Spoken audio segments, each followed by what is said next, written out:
শিলচর রামনগর সড়ক চলাচল যোগ্য করার দাবি ড্রেনেজ ও কালভার্ট কাজ দ্রুত শেষের আহ্বান NHIDCL-কে।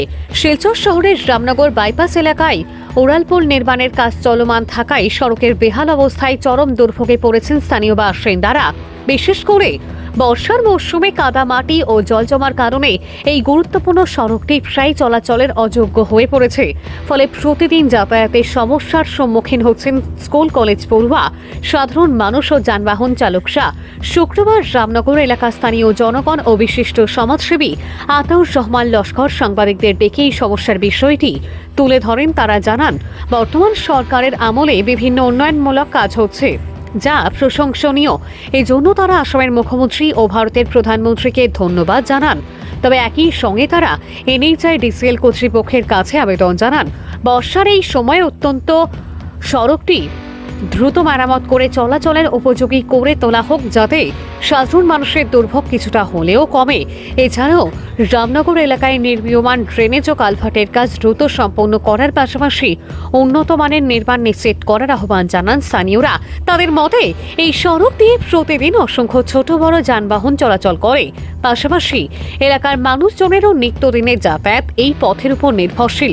দ্রুত সড়ক সংস্কার ও ড্রেনেজ ব্যবস্থার উন্নয়ন না হলে আগামী দিনে সমস্যার আরও অবনতি ঘটতে পারে বলে আশঙ্কা প্রকাশ করেছেন এলাকাবাসী।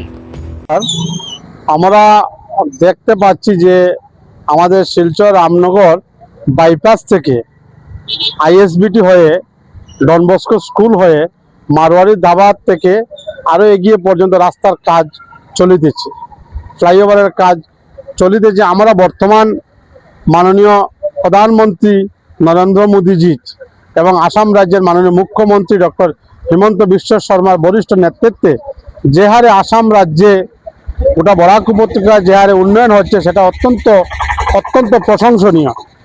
আমরা NHIDCL কর্তৃপক্ষর আমরা দু চারটা জিনিস আমরা দৃষ্টি আকর্ষণ করাবো। আমরা ওনাদের পাশে আছি, ওনাদেরকে সহযোগিতা করতে, যেহেতু ইনহ্যাবিটেন্ট লোকালিটি এই এলাকার ছেলে আমরা ওনাদের পাশে আছি, ওনাদেরকে সহযোগিতা করতে আমরা রাজি আছি। আমরাও ডেভেলপমেন্ট চাচ্ছি, আমরা উন্নয়ন চাচ্ছি। ভারতবর্ষ স্বাধীন হওয়ার পরে এরকম উন্নয়ন, এরকম ডেভেলপমেন্ট আমরা দেখতে পাইনি, যেটা হতে যাচ্ছে। আমরা একটা কথা NHIDCL কর্তৃপক্ষের প্রতি আহ্বান করব, এই যে রাস্তাটা আপনারা দেখতে পাচ্ছেন, বর্ষার দিন আমরা ছেলেমেয়েকে নিয়ে টিউশন স্কুলে বা এটা রোড অত্যন্ত ব্যস্ততম এলাকার একটা রাস্তা, বর্ষার দিন আমরা দেখতে পাই জাম হয়ে যায়, ঘন্টাকে ঘন্টা জাম থাকে। আমরা যখন বাচ্চা কাচ্চাকে নিয়ে স্কুলে যাই বা আমরা অন্যান্য কোনো কাজে এখানে যাই, দেখি মানুষের কিভাবে হয়রানি হয়। আমরা NHIDCL কর্তৃপক্ষের নিকট আহ্বান করব যে এই রাস্তাকে যাতে চলাচলের একটা উপযোগী করার জন্য, মাননীয় প্রধানমন্ত্রীজির যখন আগমন ছিল, সেই আগমনে 2-3 দিন আগে আমরা দেখতে পেয়েছি রাস্তার অতি সুন্দর ওনারা কাজকাম করেছেন। আমরা আবারও অনুরোধ করব যাতে মানুষ চলাফেরার জন্য, গাড়ি ঘোড়া চলাফেরার জন্য একটা উপযোগী বানানোর জন্য আমরা আহ্বান করব, দুনো সাইড, রাইট সাইড এবং লেফট সাইড। এবং সঙ্গে যেটা NHIDCL যেটা ড্রেনের কাজ চলিতেছে, এই বাইপাস থেকে ISBT হয়ে ডন বস্কো স্কুল হয়ে মারওয়ারি দাবা হয়ে কল্যাণী হসপিটাল পর্যন্ত বহুত গ্রামীণ সারি রাস্তা রয়েছে। যেমন একটা আমাদের গলি রয়েছে শিলচর হাই স্কুল রোড, আমরা দেখতে পেয়েছি সেটাতে একটা ড্রেন দিয়েছেন NHIDCL কর্তৃপক্ষ। ওনাদের প্রতি আহ্বান করব, সেটা মুষ্টিমে 10-12টা এরকম ফাঁড়ি রাস্তা রয়েছে। এই ফাঁড়ি রাস্তাগুলাতে অত্যন্ত পক্ষে এই ফাঁড়ি রাস্তাতে প্রায় 500 থেকে 700 পরিবার রয়েছে ফাঁড়ি রাস্তার ভিতরে। এই যাতে ফাঁড়ি রাস্তার সম্মুখে যে ড্রেনেজ ওনারা দেবেন, সেই ড্রেনেজে যাতে কাজগুলা অত্যন্ত ভালোভাবে করার জন্য রটের বাগ, সিমেন্টের বাগ, বালুর বাগ, সেটা আমরা দেখতে পেয়েছি কিছু নিম্নমানের কাজ হয়েছে, সেটা হেভি গাড়ি ঘোড়া গেলেই সেটা ভেঙে যাবে।